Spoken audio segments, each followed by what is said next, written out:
First of all, welcome everybody to this month's iterations of Matt Chats.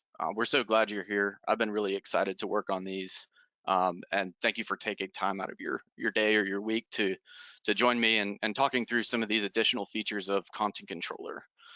We were actually just kind of joking earlier. We were saying it feels like it's only been a week or two since we last did this, so time seems to be flying, and we're already up against the next one. So welcome again, and thanks everyone for joining. Just kind of as a review, if you don't know me, my name's Matt Byrd. I'm a customer support specialist here at Rustici Software. This week actually marks my 3-year anniversary, or my work anniversary. So I've been here for a little while, and primarily supporting you and helping with your questions and support items in Content Controller. A little bit about me outside of work and family stuff. I like to do kind of outdoorsy activities, time permitting. A long time ago, it seems like I guided commercially on the Ocoee River. Yeah, that was a fun endeavor. I have tons of stories in case anyone's ever interested. I could probably talk your ear off about that. I also enjoy hiking and rock climbing as well when I have time. These days, it's a little bit harder sometimes. And we also recently welcomed Michael Reinhardt to the support team here at Rustici Software. He's working alongside me, Joe and Ryan Donnelly, and is doing primarily support of Content Controller as well. So if you haven't already heard from him, you may very well get him on tickets or answering questions for you. So we're so happy to have him, and he's helping out with a lot of the support items that we work on too. So we're so happy he's here. And moving on to kind of what today's topic is, or what we're going to be sort of speaking on, we wanted to introduce the Rustici Cross Domain, or RxD functionality that's built into Content Controller. Last month, we kind of talked about content items, getting content into your global content pool or your content section or library within Content Controller. There's a way to get content that you may have hosted on your own servers over into Content Controller, and we'll just kind of go, we have an example course that we have built into the application that we encourage folks to try if you're new to RxD or are taking a look at using it or maybe interested in it. The resources we provide here with our example course give you a good introduction into that, and so I'll kind of be walking through that process and what that looks like.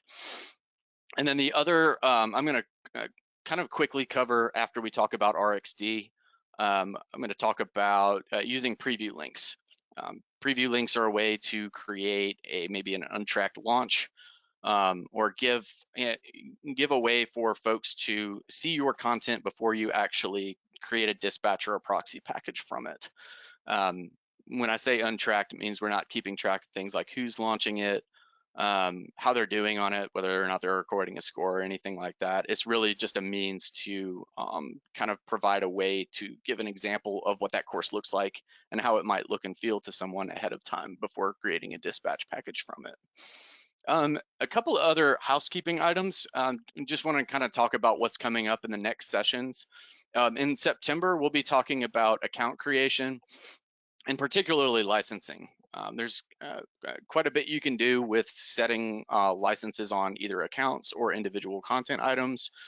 So we'll do a deeper dive into that and what those licenses and those limits look like, and how you can kind of structure your accounts to keep track of those sort of things. There's kind of a lot of functionality there, so we're excited to dive into that.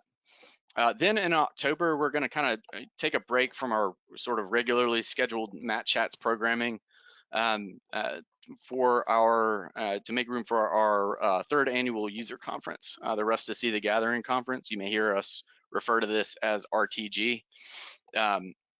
This will feature like a variety of e-learning topics, Q&As, demos, customer talks, things like that. We've really enjoyed putting these on. And there is sure to be something for you. Each of our products will be featured. We'll have guest speakers. So mark your calendars for that one. I know we've really enjoyed putting those on, and I think other folks have enjoyed attending that. So that's coming up before we know it here in October. And then more later this year, We'll talk about versioning in Content Controller. It's one of the more popular features within Content Controller. Some report items, and then some more of your advanced topics, including lead-in pages, the API, certain integrations, things like that. So definitely more to come. And yeah, stay tuned for sure for more topics on sort of best practices in using Content Controller. Again, I've got a list of resources here. You can kind of bookmark that page there that's at the bottom right of my screen. This will kind of get you in front of a listing of these links. And if you need help or need help getting pointed in the right direction, feel free to reach out to your friendly neighborhood support person here. We've got a number of resources that we can send you directly. If you need documentation or more details beyond kind of what I cover on these, this is just a list of resources here that you may find helpful. And then, as always, I'm going to try to do but we've only got 30 minutes, so I'm going to try to do my best to stay on topic here. And then we'll sort of save the questions. We've got some towards the end. I'll try to leave about 5 minutes to handle a Q&A session. And then I think Michael and some of the others that we've got working behind the scenes are keeping track of the chat for us. And if you have questions, just feel free to post those there, and we'll try to get to them as we're able at the end of this talk.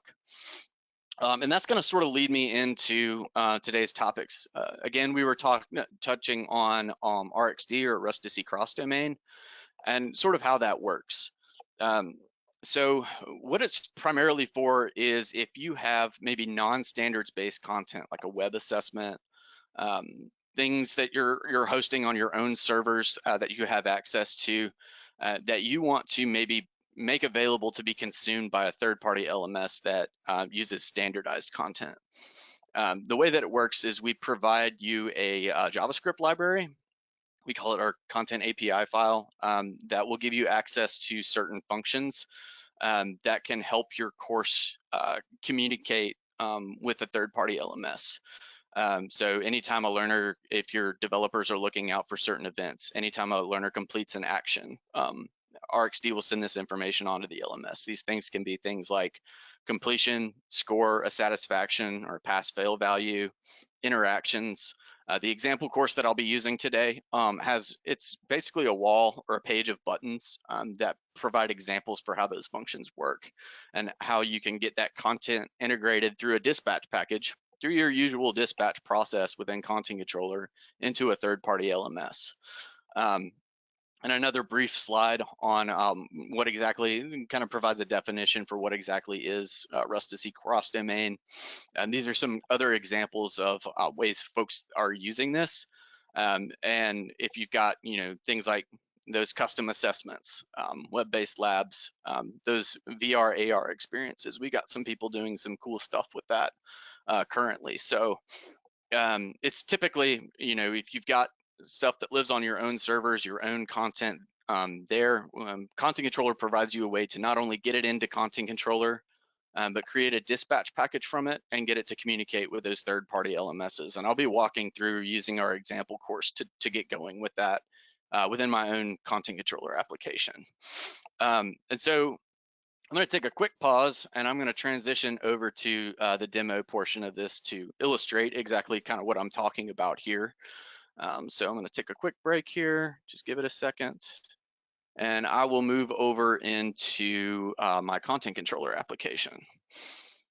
I'll blow it up there. So you can see I've landed here in my global content pool within Content Controller.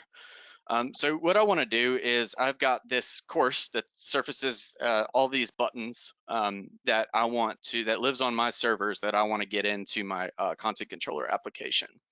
So I'm going to click on the add button here in the top right corner of the screen, and then I'm going to kind of follow my usual process for ingesting a content item into Content Controller.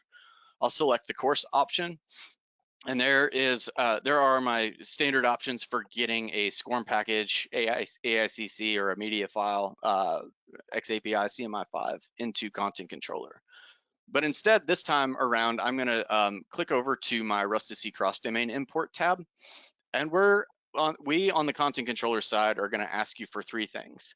We'll ask you to name the course, and then we'll ask you to provide a course URL and then a link or a path to that content API.html file. If I click on more info here, I can get a hold of the example course. If people are exploring RxD, we typically will encourage them to use this example course and kind of walk through exactly what I'm doing here just to explore that and how it works. So if I click on the use example course button here, it's going to auto-populate all these fields. If you have access to a content controller application, you can do the same thing. And so the name of the course is titled the RxD example course. Just to make it unique, I'm going to call it if I can type today, the RxD Matt Chats demo. And it's going to ask me for a course URL. This is typically a launch or an index page. In my example, I've got index.html, and it's a path to where that launch page lives on my servers. So once I've got that outlined, I can just specify a path directly to that launch page, and I'm good to go there. The next step of this is your content API.html file. Like I was saying earlier, we provide a library of JavaScript functions that allow your course or your content on your servers to communicate via a learning standard to the third-party LMS. You can download that file here by clicking the Content API button. And then once that happens, you're going to place that HTML file on your servers. And you'll want to take note of exactly where it lives, because we'll be asking you for a path to it here. And so this has been, using the example course, this has all been auto-populated. And so I've got all three of these items, and I should be good to go at this point. At this point also, I'm going to kind of take a step back just to illustrate sort of a little bit more about that content API.html file. We have a list of functions here on our documentation page, including things like what we're kind of outfitting your course to do. Things like getting a student ID, getting or setting a bookmark, setting a completion, things like that. And so all these functions are available to you, and you'll need to sort of outfit your content to be able to communicate to the third-party LMS that way. So back in Content Controller, I'm going to go ahead and import this course. And there you can see it's populated in my content library, the RxD Matt Chats demo. And I should be good to, at this point, go ahead and kind of walk through my process of creating an account for it and distributing it through a proxy package that works best in the LMS that you're using. In today's case, I'm going to be using SCORM 1.2. And so I'm just going to kind of walk through that process. So I will select the content item. If it will let me, there we go. I'll say share. And I've got a account already populated. It's an empty account just to use this RxD course in. I'll move that over to my selected accounts and I'll share it over. And at this point, I'm going to need to go ahead and create, just as you would with any of your standards-based content or your zip packages, a dispatch or a proxy package from that. So you'll go through the same process here. I'll navigate to that account. I'll select the content item, and then I'll click on share. And then from here, you've got kind of your classic example of choosing the learning standard that works best for the third-party LMS that you'll be using. In this case, I'm going to use SCORM 1.2. I'll say get link, and then I'll just download the dispatch package from that RxD course. And then at this point, I'm going to kind of navigate over to SCORM Cloud, and then you're going to see that wall of buttons that we kind of use to illustrate the content API.html or the RxD functionality. So over in SCORM Cloud, I'm going to quickly import my course. Bear with me here. Sorry about that. Here we go. And then I'm just going to launch through it and set a few things just to kind of illustrate those functions. We have some JavaScript alerts built out into these function calls so that it'll show you what you're doing, and it'll kind of print out an alert output on the screen what's happening when I do this.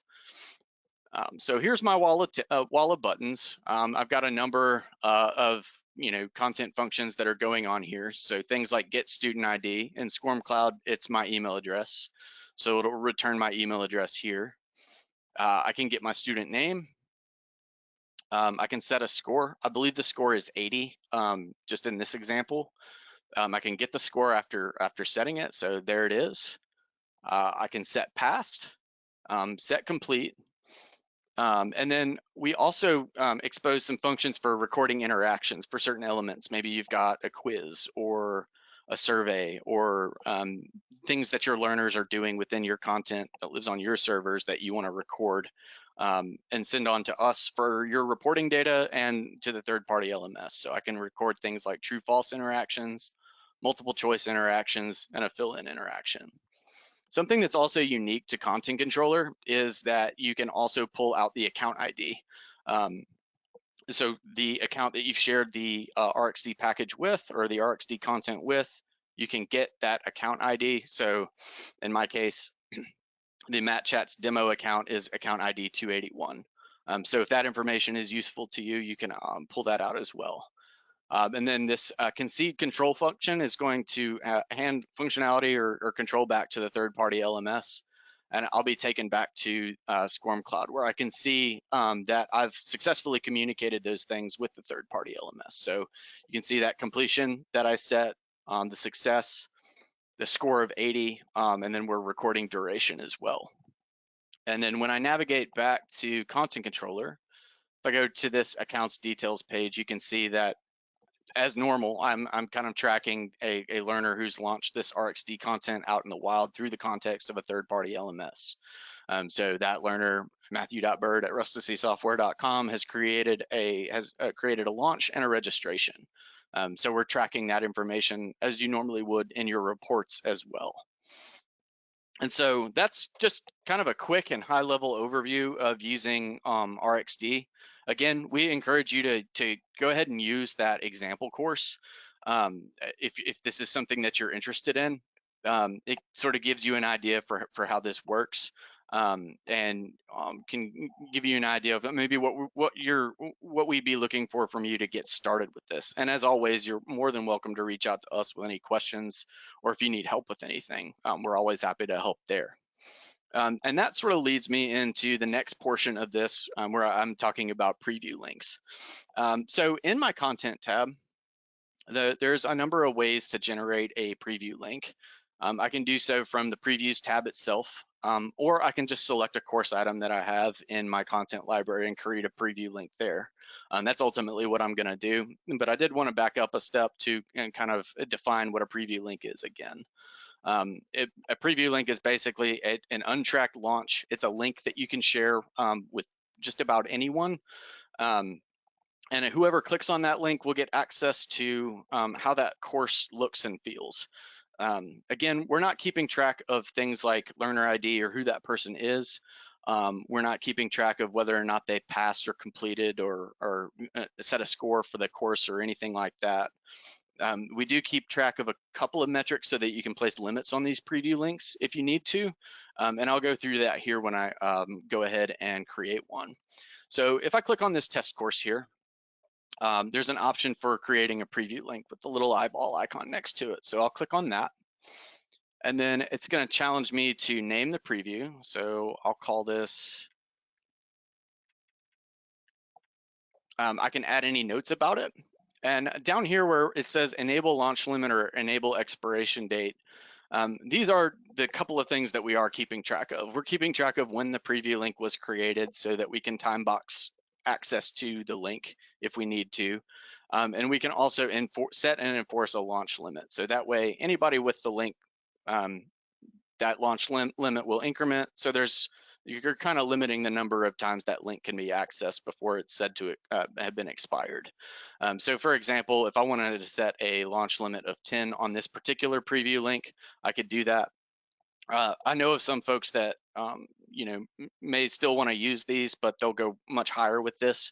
It's really up to you. And I believe the expiration date defaults out to a month's time, but you can make that more lenient or more strict based on your needs here. When I create the preview link, it's going to populate in my previews tab. So you'll see a preview details panel open up. I can go ahead and launch it from here. I can copy a link to my clipboard, so that way you can share that link out through an email. You can share it out through Teams. or Slack, any way that you want to share that link to get eyes on that course and how it functions. That link can be consumed that way. And then when we're tracking launch count, we are tracking any time that the link is clicked. So again, we're not keeping track of who's clicking on the link, but we are keeping track of the number of times that it's being launched. So if I just copy this to my clipboard, open up another browser tab, and just kind of run through that, I can take a look at, this is the classic golf course. Again, I'm getting kind of a look at how this golf course functions, how it looks and feels, things like that. So when I navigate back to Content Controller, you can see that if I refresh this page, I've got a launch count of 1. And so I've been, again, I'm not keeping track of who was doing that, but we can tell that the link has been clicked on 1 time. And once it gets up to 10, that link will go from a green status icon to a red status icon, meaning that link is expired, and the person won't be able to access that link unless you were to regenerate or refresh your preview link. So with that, I'm a little bit earlier. I've left a little bit more time for questions than usual. So I'm going to kind of take another quick pause for another transition here. I'll leave Content Controller open just in case there's something that I can maybe help illustrate or walk through from within the application for anybody that may have had questions about this. But Michael or anyone else, had we gotten any questions from the chat? Sorry, I've been a little bit preoccupied with just doing the demo portion of this, so I haven't been able to keep an eye on the chat necessarily. Well, hello, Matt. Hi, Michael. So we have a question. This is, I'm in the final development stages of creating a 6-module e-learning course.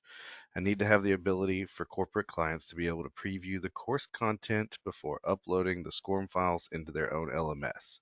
Can Content Controller's preview functionality be used in this way? That's great. That's a great question. And it actually is. It's a pretty nice way of highlighting what the use case is for preview links. So you've got your content developed out, and again, Content Controller offers you the ability to test your content from within the application in multiple places, just to get a look at things for how it's going to function, how it's maybe communicating with a third-party LMS, and things like that. But there may be a time where before distributing this and before going through their usual creating an account or a destination from it, and setting up licensing for that account, that you may want to get that preview out. So the Content Controller's preview functionality is great for this. And so you can go through the steps that I just outlined, create that preview link, share that link out in any means that you see necessary, or whatever is easiest for you. And you can have folks take a look at the course before they decide they want to go ahead and go with it, or they want to continue on with the rollout phase. I don't want to say that it's necessarily uncommon for folks to say, hey, this looks great, but can you make a couple of adjustments here and there? The preview links can kind of satisfy this sort of maybe a preliminary QA step. Or if you have a subject matter expert that wants to kind of weigh in on maybe what your content covers and provide feedback before you actually go through the process of dispatching and managing content that way. Preview links are a good way to have that person look at your course first. You're not necessarily giving them access to Content Controller at all, and you don't necessarily need to dispatch that to an account for them to get eyes on it. So it's a good way to have people take a look at your content, provide feedback, and so that you can make adjustments after the fact if you need to, if you're kind of in, like you illustrated there, if you're in the last stages of your course development. Nice. Yeah, we're getting some of these, not in the public chat. I think we've got one that looks like it might be RxD leaning. Okay. I need to host web-based simulations, but I need them to be accessible through the LMS we use. Ultimately, I want to measure learner data from the simulation and have access controls to handle licensing. What can I do? Yep, that's a good example of an RxD use case. So if you've got um, obviously you'll probably know where your web-based simulations are hosted. You'll have access to, again, the launch page for those. But where some of the work comes in on this is outfitting that content to be standardized or to communicate through a third-party LMS. That list of content functions that I showed earlier can certainly help you do that. It'd be up to you or your developers to understand what interactions that you want to capture in that, and if you're interested in interactions, where you want to set a completion, what criteria needs to be met for that course to be said to be passed or failed, that sort of thing. We encourage the use of our content API there to enable that course to communicate with a third-party LMS in that way. And at that point, once you've got those three items that I kind of highlighted earlier, your name for your RxD course, your path to your launch page, and you've downloaded and placed that content API.html file on your servers, and you've captured the path to that, you should be good to ingest it into, we say import, and we kind of use that as a loose term. Really, you're establishing a connection to it from your global content pool within Content Controller. So if I were to select this course, you can see I've got those three things that we ask you for. And at that point, you can kind of treat it like a regular e-learning standardized package. Once you distribute it over to an account, you can set licensing limits on it, on either the individual course or the account that the course is in. That function that allows you to capture the account ID can be useful in some cases too, if you need to know additionally what account ID is being used in the context of a launch. And so you kind of get the control over it within Content Controller that people tend to know and love here. And you can set those limits on the account level or the course level, and keep track of licensing as you would any other standardized course that you're going through. I call it the traditional import method with. Yeah, no, so that's a great question. Anything else come through, Michael? No, I was going to say, I think you did a phenomenal job because you've apparently answered all the questions. Well, great. Well, again, we appreciate everyone's time today. If somebody thinks of a question after the fact, or comes up with any other questions related to any other topics or some use cases, things that they have going on within Content Controller, again, feel free to reach out to us and we'll be happy to help. And again, really appreciate everyone's time today. Be on the lookout for those upcoming items too, including the September iteration of the Mat Chats and RTG as well in October. And we're looking forward to seeing everyone.